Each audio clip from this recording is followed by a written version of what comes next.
ॐ श्री विनायकाष्टोत्तरशतनामावली प्रारम्भः। ॐ गजाननाय नमः। ॐ गणाध्यक्षाय नमः। ॐ विघ्नराजाय नमः। ॐ विघ्नेश्वराय नमः। ॐ द्वैमातुराय नमः। ॐ द्विमुखाय नमः। ॐ प्रमुखाय नमः। ॐ सुमुखाय नमः। ॐ कृतिने नमः। ॐ सुप्रदीप्ताय नमः। ॐ सुखनिधये नमः। ॐ सुराध्यक्षाय नमः। ॐ सुरारिघ्नाय नमः। ॐ महागणपतये नमः। ॐ मान्याय नमः। ॐ महाकालाय नमः। ॐ महाबलाय नमः। ॐ हेरम्बाय नमः। ॐ लम्बजठराय नमः। ॐ ह्रस्वग्रीवाय नमः। ॐ प्रथमाय नमः। ॐ प्राज्ञाय नमः। ॐ प्रमोदाय नमः। ॐ मोदकप्रियाय नमः। ॐ विघ्नकर्त्रे नमः। ॐ विघ्नहन्त्रे नमः। ॐ विश्वनेत्रे नमः। ॐ विराट्पतये नमः। ॐ श्रीपतये नमः। ॐ वाक्पतये नमः। ॐ शृङ्गारिणे नमः। ॐ आश्रितवत्सलाय नमः। ॐ शिवप्रियाय नमः। ॐ शीघ्रकारिणे नमः। ॐ शाश्वताय नमः। ॐ बलवान्विताय नमः। ॐ बलोद्धताय नमः। ॐ भक्तनिधये नमः। ॐ भावगम्याय नमः। ॐ भावात्मजाय नमः। ॐ अग्रगामिने नमः। ॐ मन्त्रकृते नमः। ॐ चामीकरप्रभाय नमः।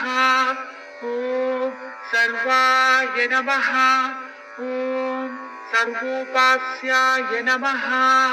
ॐ सर्वकर्त्रे नमः। ॐ सर्वनेत्रे नमः। ॐ सर्वसिद्धिप्रदाय नमः। ॐ सर्वसिद्धये नमः। ॐ पञ्चहस्ताय नमः। ॐ पार्वतीनन्दनाय नमः। ॐ प्रभवे नमः। ॐ कुमारगुरवे नमः। ॐ कुञ्जरासुरभञ्जनाय नमः। ॐ कान्तिमते नमः। ॐ धृतिमते नमः। ॐ कामिने नमः। ॐ कपित्थफलप्रियाय नमः। ॐ ब्रह्मचारिणे नमः। ॐ ब्रह्मरूपिणे नमः। ॐ महोदराय नमः। ॐ मदोत्कटाय नमः। ॐ महावीराय नमः। ॐ मन्त्रिणे नमः। ॐ मङ्गलसुस्वराय नमः। ॐ प्रमदाय नमः। ॐ ध्यायसे नमः। ॐ यक्षकिन्नरसेविताय नमः। ॐ गङ्गासुताय नमः। ॐ गणाधीशाय नमः। ॐ गम्भीरनिनदाय नमः। ॐ वटवे नमः। ॐ परस्मे नमः। ॐ ज्योतिषे नमः। ॐ आक्रान्तपदचित्प्रभवे नमः। ॐ अभीष्टवरदाय नमः। ॐ मङ्गलप्रदाय नमः। ॐ अव्यक्तरूपाय नमः। ॐ पुराणपुरुषाय नमः। ॐ पूष्णे नमः। ॐ पुष्करोत्क्षिप्तवारणाय नमः। ॐ अग्रगण्याय नमः। ॐ अग्रपूज्याय नमः। ॐ अपाकृतपराक्रमाय नमः। ॐ सत्यधर्मिणे नमः। ॐ सख्यै नमः। ॐ साराय नमः। ॐ सरसाम्बुनिधये नमः।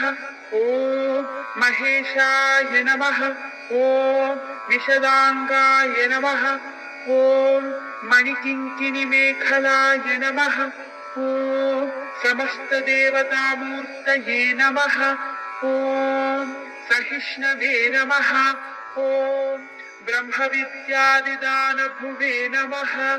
ॐ जिष्णुवे नमः। ॐ विष्णुप्रियाय नमः। ॐ भक्तजीविताय नमः। ॐ जीवितमन्मथाय नमः। ॐ ऐश्वर्यकारणाय नमः। ॐ सततोत्थिताय नमः। ॐ विश्वतृषे नमः। ॐ विश्वरक्षाविधानकृते नमः। ॐ कल्याणगुरवे नमः। ॐ उन्मत्तवेषाय नमः। ॐ परजयिने नमः। ॐ समस्तजगदाधाराय नमः। ॐ सर्वैश्वर्यप्रदाय नमः। ॐ श्रीविनायकाय नमः। इति श्रीविनायक अष्टोत्तरशतनामावलि सम्पूर्णम्।